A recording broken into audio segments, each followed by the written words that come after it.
or on the web at vansindustrial.com. Get the rest you deserve with Helix Sleep. Helix makes personalized mattresses to fit your unique body type and sleep preferences and give you the best sleep of your life. Go to helixsleep.com and get up to $200 off mattress orders. 7:38, Team Hochberg Traffic Center time, and Farouk Basir. Closure due to an earlier accident, I-57 inbound between the Cal-Sag Channel and 127th Street as a cargo container was hit and tipped over in a ditch. Crews are working now to remove it. Traffic is solid from Kedzie and getting by only on the left shoulder. Stop-and-go traffic Stevenson outbound between Western and Pulaski. This is due to an earlier multi-vehicle accident involving a dump truck. Traffic was stopped right now on the right shoulder as well. Also watch out for stop-and-go traffic on the Stevenson inbound between Ashland and the Ryan. Stop-and-go on the Ryan inbound between Cermak and the Circle, 95th to downtown right now, is 23 minutes. That's traffic. I'm Farouk Basir. Chicago's Morning Answer continues next. Sunny to partly cloudy in your forecast. I-43, 33 right now at O'Hare. Next news at 8. Chicago's Morning Answer with Dan and Amy continues next on AM 560. The Answer. Listen to AM 560, The Answer, online at 560theanswer.com, on the AM 560 mobile app, on your Alexa-powered smart speaker, on TuneIn, iHeart, and radio.com. When you've got questions, he always has an answer. It's Sean Hannity, this afternoon at 2 on AM 560, The Answer.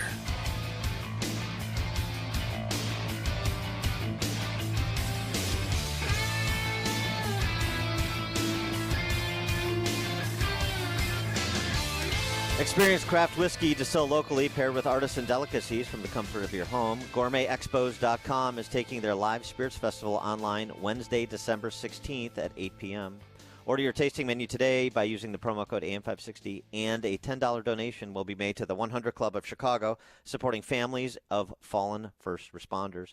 Tickets start at $40 or attend with tasting products shipped to your home for $165. You must be over 21.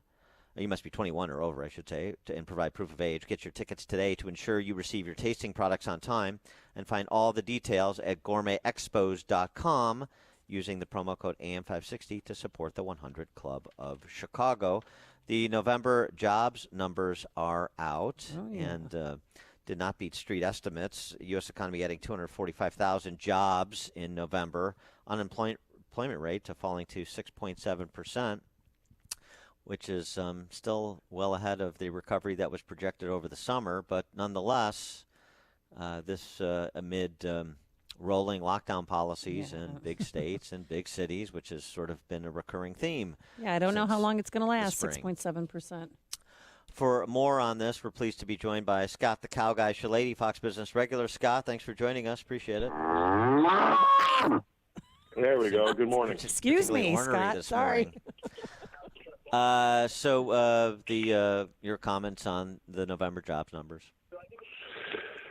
We're getting better, but at a slower rate. We've been doing that probably for the last 2 or 3 months now, and that's been the alarming thing to a lot of folks like myself. I thought we've done a good job.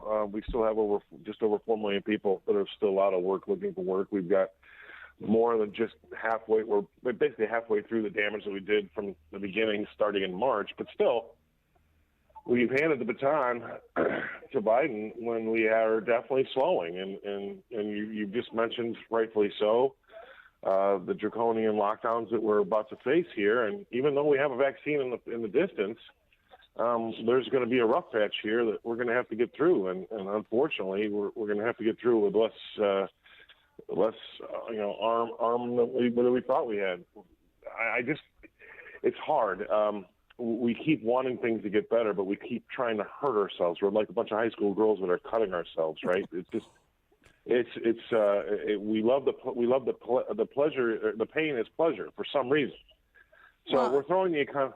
Go ahead. Yeah, I mean, you've got California, Ohio, Massachusetts, Illinois now shutting down all indoor dining, and essentially, 5,000 plus in each state, maybe more, that restaurants are never going to reopen again. I'm surprised that the unemployment rate is at 6.7%. Well, I mean, that's still high. I mean, think about it. We were at 3.4. I mean, we basically doubled. So it's still high. And I don't think we've taken into consideration all the places that have been actually shut down for good, number one. And, and here we've got the stock market at all-time record highs because everybody's got their focus on the vaccine and the second quarter of next year trying to get back to quote-unquote normal. Well, I'm just going to tell you right now, that ain't happening, number one. We'll have a vaccine, but we have a we have a flu vaccine, we still have the flu. So we're not getting rid of this. But depending on how bad these lockdowns are, depending on what happens in Georgia, I mean, there's a lot of depending what happens here to see if we actually have some sort of decent expansion come second quarter of next year with these vaccines kind of hitting the street. We could theoretically push that off another 6 months if this isn't handled well and we fall in a few potholes along the way, i.e. Georgia, or these lockdowns having a bigger effect. If we have a nationwide lockdown with Biden, we're going to put the economy in a tailspin for another 3 to 5 years. Well, I mean, to your point, Washington Times piece that about 50% of small businesses in Washington, D.C. are closed, and the implication is permanently. Yeah, and then you're going to have these mayors get in front of their podiums or behind their podiums and scold us about how they're going to have to start cutting services because they've got no money. Well, they shut down their own economy. They're not going to get the municipal taxes to run the things that they need to run, just like, but see, they don't know what a business is. They don't know how to run a business. They've never really signed the front of a check. So that's the problem. We've got an issue here where people think that money grows on trees. And so, when in point of fact, we know it does not grow on trees. It is printed by the federal government. That's where money comes from. Which is the biggest tree of all time, right? So, I just wrote my article for my weekend missive. And look, number one, we've got, you turn on the television, all you hear is surge, spike, shatter. The world is ending, okay? The world is going to end.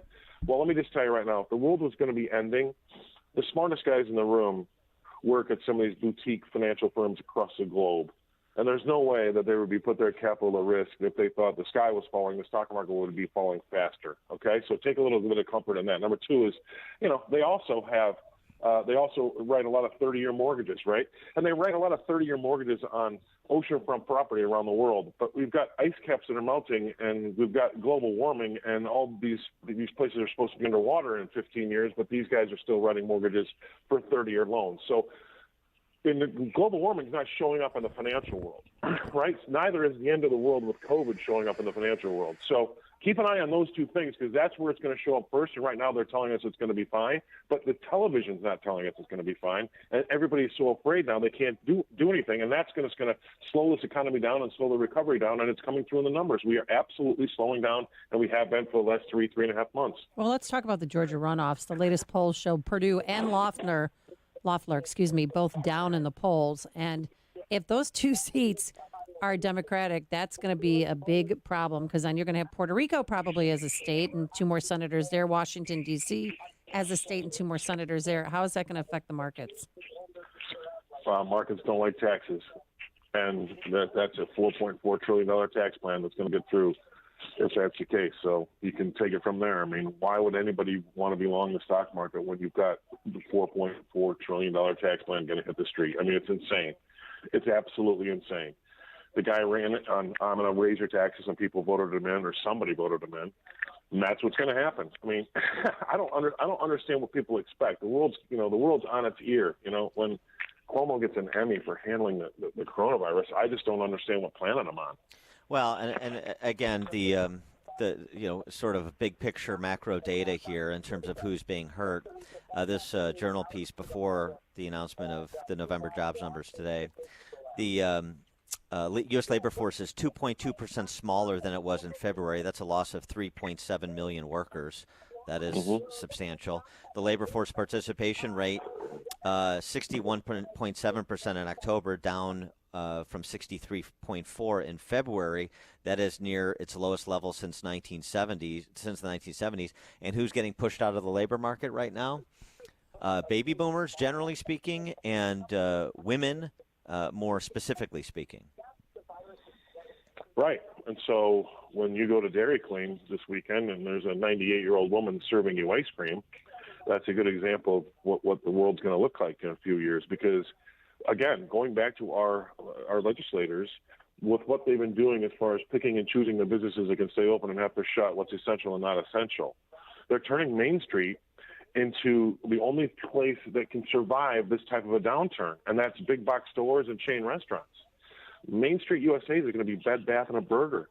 There's going to be nothing left, and they're doing it to themselves, and that's hurting all of the mom and pop shops and all the small businesses and anybody that has any family that works at anything like that. It's actually, which is the fabric and flavor of America, is going to be gone, and it's happening in front of your very eyes. And I just wonder how come it's taking so long for some, like the Restaurant Association of New York, to finally stand up and say, this is Chicago.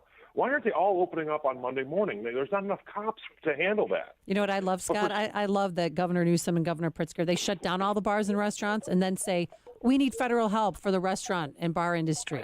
It makes me like, right, well, you're the one who shut them down in the first place, dummy. I read Garcetti's, shutdown orders the other day, and I think he actually said, you have to stay home unless you're homeless. You don't have to abide by the order. Really? I mean, these people are sucking their own exhaust to a level I've never seen in my entire life before. Yeah, it's difficult to stay at home if you don't have a home. Right. He also talked about unnecessary walking. Please don't engage in unnecessary with other walking. families. Yes. And bicycling. Yeah. I mean, it's just, does anybody out there believe these people? So Americans are going to have to say this. Look, I can't remember the numbers, but there's almost like 34 million people that have survived coronavirus, right? They're not getting the other side of the coin. We're not seeing the damage that we're doing on the other side of the ledger to everything else out there. And everybody's got to rise up and say, we're going to have to take this risk because we can't afford it anymore. Shutting down is not an option. They think it is. It's not an option. So Americans got to be together. I don't know how long it's going to take, but that's the only way out of this. Something else interesting. Peter Thiel telling Forbes, I keep thinking the other side of it, the crazy froth of some of these valuations of companies going public. I keep thinking the other side of it is that one should think of COVID and the crisis of this year as the giant watershed moment, where this is the first year of the 21st century. This is the year in which the new economy is actually replacing the old economy. So for futurists like Peter Thiel, they see a lot of positivity here. And by the way, he's making big bets on some of these startup companies in the autonomous transportation space and makers of cleaner cars and trucks as well. They see this as just a transformation, a Schumpeterian gale of destruction, and the new economy is going to be the result on the other side. I mean, part of me will sign up to a little bit of that, but I would say it a little simpler. All right, I would say this. Remember that game when you were a kid, Asteroids, and there was that button that was the hyperspace button. You know, you could kind of hit it and escape and then come back someplace else. It just got you where you were going faster. COVID has been one big hyperspace button. We've only gone to where we're going to be faster because of COVID. That's what I think. Look, these companies were struggling going into it. Bricks and mortar. We have 2 to 3 times as much retail space in America than we actually need. So the coronavirus is going to hit the hyperspace button, and we're going to get to where we were going just a little bit faster. I don't think there's a new economy. I just think it's the one we had before, but we've just sped up to where we, maybe our 10-year plan turns into a 3.5, 5-year plan instead. That's all. And it's okay. I mean, but I still think that the way we're indiscriminately shutting some of these businesses down, I mean, you do need your corner pizza shop. You do need your small hardware stores. You can't just let those people die on the vine. So with that said, we are going to have a different economy, but we were going there anyway. It's just going to happen faster. And I don't think that's a bad thing. It's just the way of the world. He is Scott the Cow Guy Shellady, Fox Business regular. Scott, thanks for joining us. Appreciate it. Have a good weekend. See you. And he joined us on our turnkey.pro answer line. This is Chicago's Morning Answer. Your show keeps me alive during the week. There's nobody I'd rather listen to between 5 and 9 in the morning than you guys. On AM 560, The Answer. Balance of nature's fruits and vegetables in a capsule, changing the world one life at a time. I think for older people, I think they really need to understand that this product will give you the energy that you need to sustain throughout a day. Right now, I just can't hardly make it through the day if I don't start my day out taking 3 of each every day. yeah, it's I'm a flag waver for the product. I believe in it. I know it's helping me. I feel I'm more satisfied that I've got my energy level for the day. And for the last 2 weeks, I've been working over at my mom's house to get it ready to sell. It's just unbelievable. I guarantee you, if you saw me compared to the rest of the guys that are 74, you'd think them boys is ready for the couch. And I'm going strong all day long and have been for quite some time now. Balance of Nature is now offering 35% off on any new preferred order. Go to balanceofnature.com today and use discount code Chicago. All right, if you'd like to have more light in your basement or make it a safer place to be, Permaseal Basement Systems can install an egress window and make that happen in just one day. They can convert that dark, creepy area in your basement into a bright, usable part of your home and make